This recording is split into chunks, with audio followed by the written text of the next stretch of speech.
Alvin. Tawagin mo, Bebe.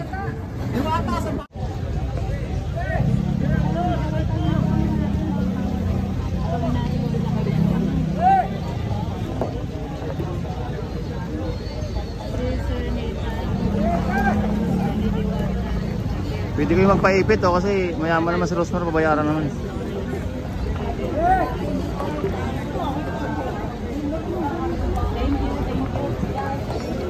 Pwede maging bahayan kasi may bahay na foldable eh.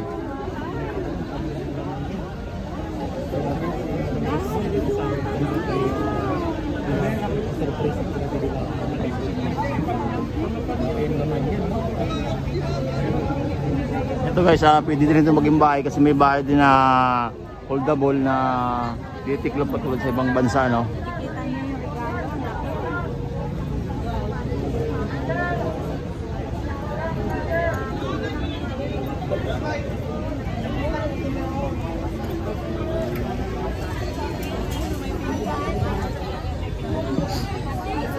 Sino po may-ari ng Vios na nakapark doon? Bigla na po ng NDO 2975. Pakiusap po.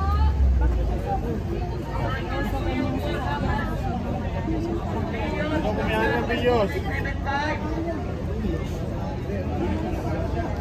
Kasi yan yung win-win.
Ito na ang regalo ni Rosmar kay Diwata. Napakalaki nito, iwan ko lang guys kung ano to, no? Hindi natin alam, kaya hintayin natin ang pagbaba nito at pagbukas.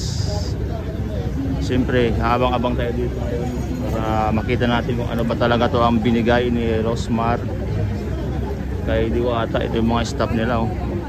Ayan, oh. Grabe, ang lalaki ng mga staff ni Rosmar, oh. Ayan, ang dami, oh. Mga naglalaki. Bantay, pagdating ko ni Rosmar, talagang pagkakaguluhan. Sa amin, dalawang parisan. Isang taga-Tagaytay. Kaya ito yung ini-issue nila kay Rosmar at saka kay Diwata. Sabi nila na ginagaya doon nila ang ginagaya doon ni Rosmar yung Paris ni Diwata. Ito ay nagbibigay inspirasyon din kay Diwata para lalong sumikat. Siyempre mayaman na to si Rosmar, hindi na kailangan mga gaya to. Kaya ginagaya niya man, pero sinusuportahan na lang.